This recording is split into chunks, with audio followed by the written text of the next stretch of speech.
Verdaderamente me agarraron de sorpresa. No sé cuánto podré decir, pero vamos a leer primeramente en el libro de Efesios, capítulo 6. Efesios, capítulo 6 y el versículo 18.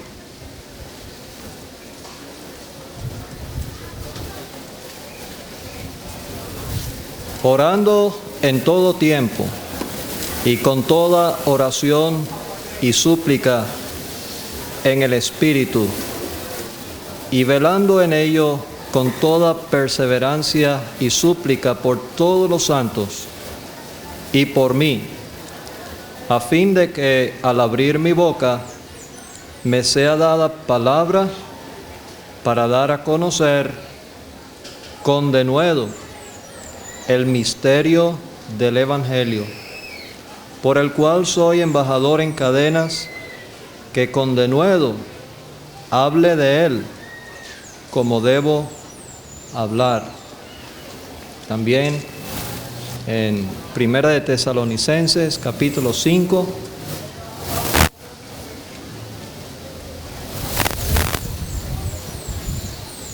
y el versículo 25. Hermanos, orad por nosotros.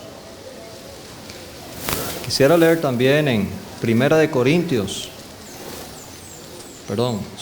Corintios, capítulo 10,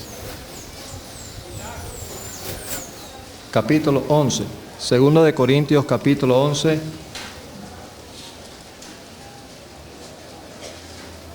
Creo que solamente Pablo podía decir realmente estas palabras, pero vamos a leerlas de todas maneras. Versículo 23. ¿Son ministros de Cristo? Como si estuviera loco hablo, yo más. En trabajos más abundante, en azotes sin número, en cárceles más, en peligros de muerte muchas veces. De los judíos 5 veces he recibido 40 azotes menos 1. 3 veces he sido azotado con varas, 1 vez apedreado, 3 veces he padecido naufragio, 1 noche y 1 día he estado como náufrago en alta mar, en caminos muchas veces, en peligros de ríos, peligros de ladrones, peligros de los de mi nación, peligros de los gentiles, peligros en la ciudad, peligros en el desierto, peligros en el mar, peligros entre falsos hermanos, en trabajo y fatiga, en muchos desvelos, en hambre y sed, y en muchos ayunos, en frío y en desnudez. Y además de otras cosas, lo que sobre mí se agolpa cada día, la preocupación por todas las iglesias. Aquí que el Señor bendiga su palabra. Amén. Si hay algo que anima al hermano que está dedicado tiempo completo a predicar el Evangelio, es cuando algunos hermanos le dicen: hermanos, estamos orando por ustedes. Eso ciertamente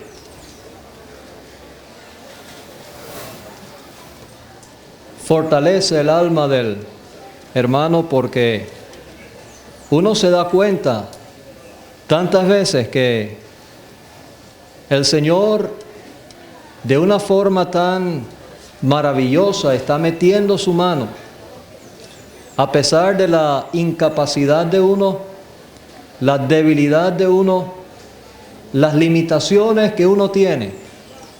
El Señor está oyendo las súplicas de su pueblo en muchas partes del país y en muchas partes del mundo, de hermanos que se dedican a orar por aquellos que están sirviendo al Señor a tiempo completo.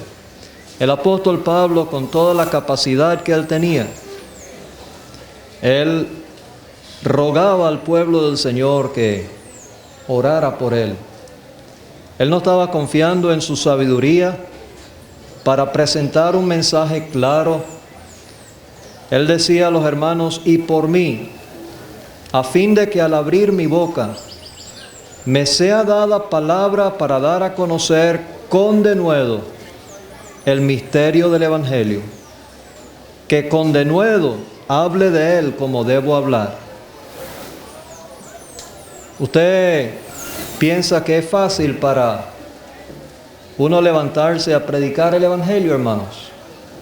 Es difícil aquí ante una multitud muy grande, pero es difícil también ante un grupo pequeño de personas a quienes uno anhela que comprendan el mensaje.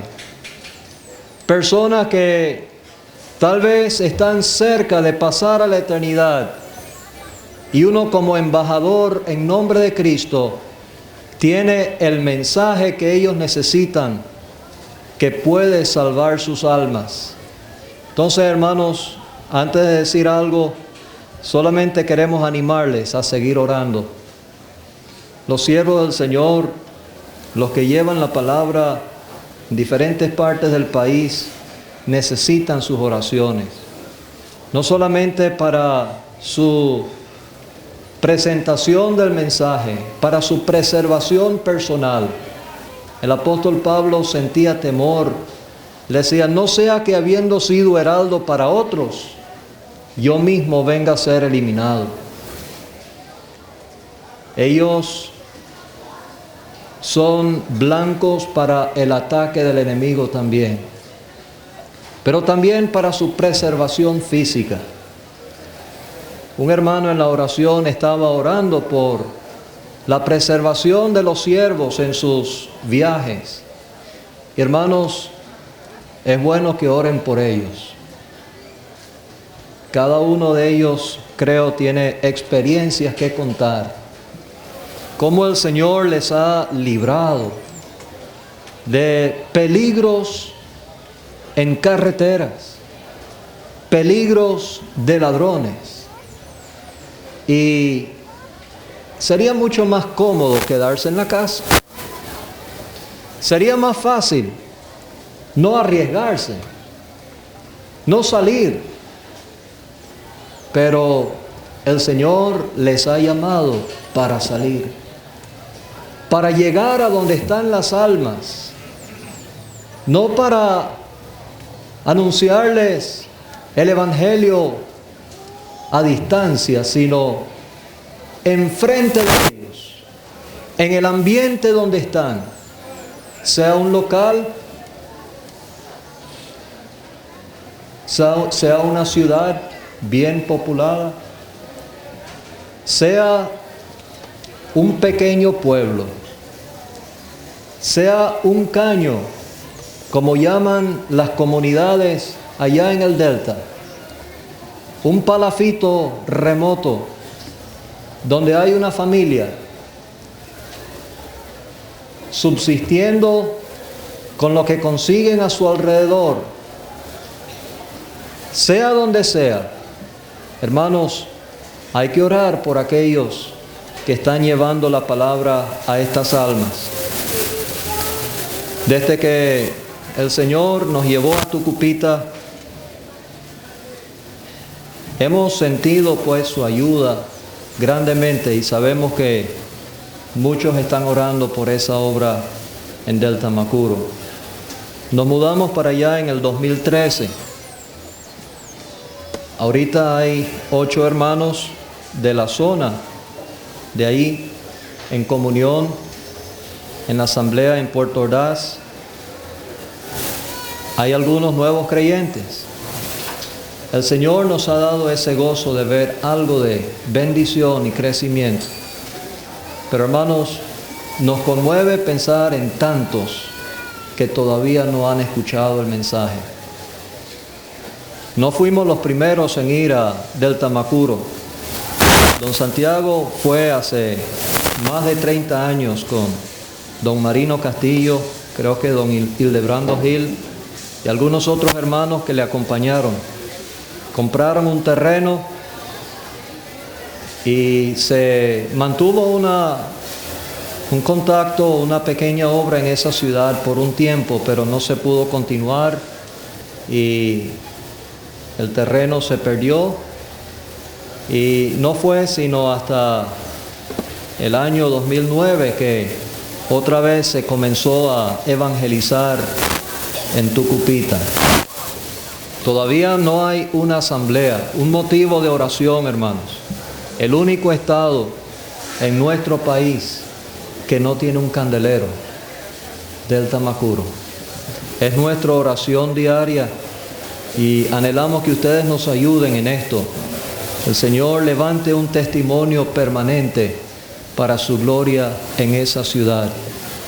Enseguida vimos la necesidad de ir más allá, pero no habiendo nada en la capital, decidimos hacer todo lo posible con la ayuda del Señor a ver algo establecido primero en Tucupita. Aunque anhelamos poder llegar más allá, a centenares de caños donde hay indígenas que nunca han escuchado el mensaje del Evangelio. Sin embargo, trabajando en la ciudad, el Señor nos ha dado el gozo de tener contacto con muchos indígenas que nos dicen, bueno, nosotros somos de tal y tal caño. Nosotros somos de tal y tal caño. Horas de distancia en Sucuriara.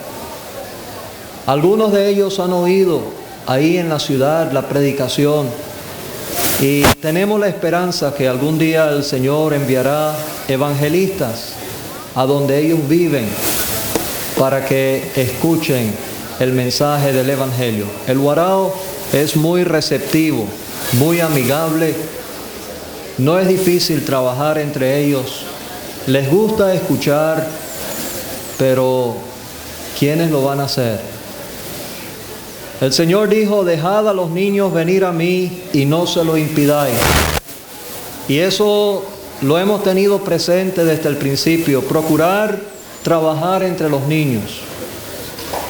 Y bueno, actualmente tenemos, con la ayuda del Señor, 4 clases bíblicas. Durante la semana, 2 de ellas son en comunidades indígenas y son grandes. Quizás en una asisten más de 300, en la otra alrededor de 200, mayormente indígenas. Y no es mucho lo que le podemos decir. No tenemos la capacidad para hacerlo, pero procuramos primeramente cantar algunos coros del Evangelio con ellos. Les gusta cantar. Pensamos que están aprendiendo las verdades del Evangelio aún de esa manera. Repetir, enseñarles un versículo sencillo de la palabra de Dios. Enseñarles que hay un Dios creador, un Dios que nos ama, un Dios que envió a su Hijo a morir por nosotros. A veces uno se pregunta, ¿será que me están entendiendo? ¿Será que están comprendiendo su necesidad? Y muchas veces uno se desanima pensando que todo está perdido, pero el Señor le da el gozo de ver que sí hay quienes comprenden, asimilan estas verdades. Ahora pueden responder las preguntas que uno les hace y uno se da cuenta pues que poco a poco el Evangelio está llegando a sus corazones, a su entendimiento.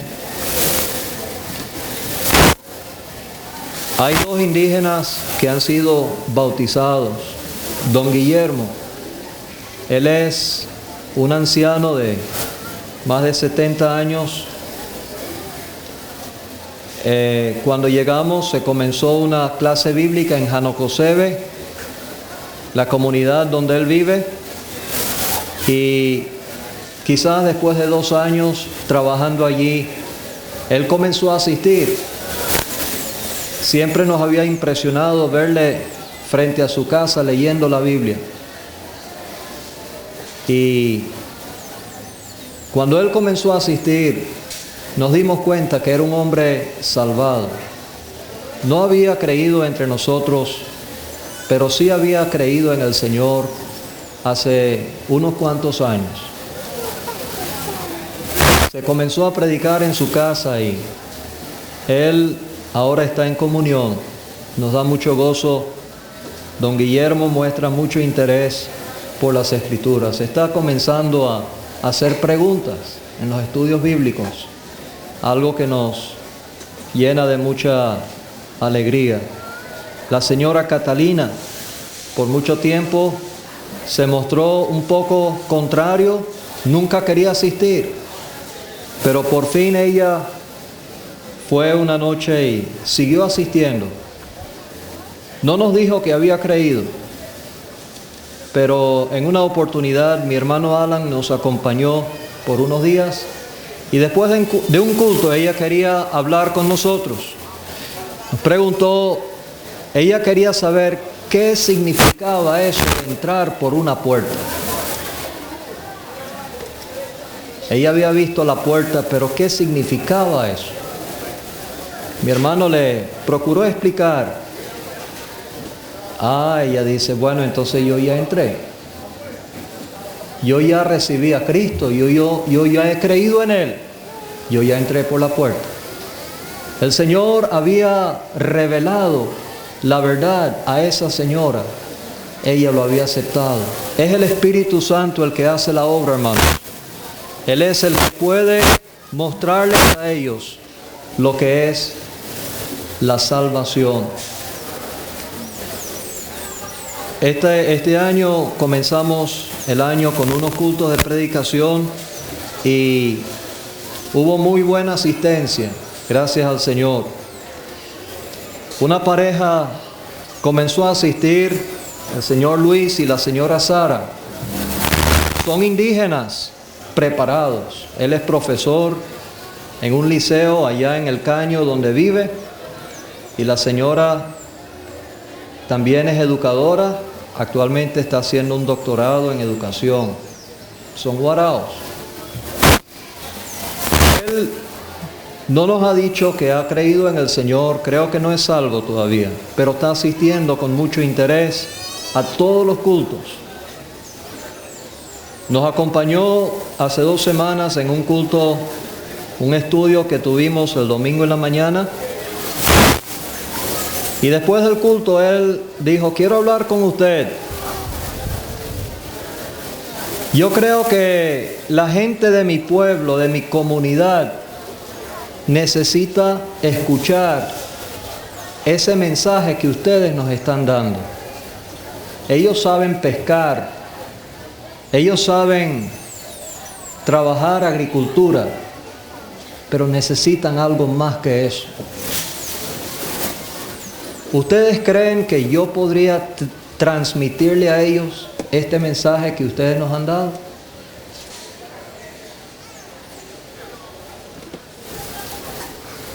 ¿Qué le hubiera dicho usted, hermano? ¿No sería fácil ir a donde ellos viven? Significa dejar la comodidad de una casa. Significa ir a donde hay que vivir a la intemperie, al lado del río, con mucha plaga, expuesto a todas las epidemias que hay allí. Yo no le dije, ¿cómo no? Yo voy con usted. Le dije, vamos a orar al Señor, que el Señor nos indique cuándo podemos ir. Pero Él tiene el deseo de que en su comunidad escuchen ese mensaje. Hermanos, hay que orar que el Señor envíe obreros a su mies. No queremos que muchos salgan de esta conferencia entusiasmados. Yo quiero servir al Señor. Sino que haya una consagración de corazón al considerar las misericordias de Dios, al considerar lo que el Señor ha hecho por mí. ¿Cuál debe ser la respuesta lógica? Toda mi vida, mi cuerpo entregado a Él. ¿Usted está dispuesto, hermano joven, consagrar lo que resta de su vida para Él? Para llevar ese mensaje a los que todavía no lo han escuchado. Algo que nos ha hecho a llegar hasta a las comunidades por el río son los peligros, las recomendaciones que nos dan. Eso es muy peligroso, nos dice. Por ahí atracan. ¿Y qué hacen con la gente que van en la lancha? Bueno, lo lanzan al río, le quitan el motor, lo dejan en la orilla, lo matan. Bueno, uno tiene que ser guapo, pero prudente, ¿verdad? Y pedir al Señor que en el tiempo que Él indique, Él nos guíe, nos lleve a donde están ellos. Son venezolanos, hermanos. Son almas. Nosotros tenemos la responsabilidad de llevarles el mensaje, de anunciarles la palabra, pero que sea el Señor que nos guíe y sea Él quien dé el crecimiento. Termino, hermanos, con las palabras de el apóstol Pablo. Hermanos, orar por nosotros. Que Él bendiga su palabra.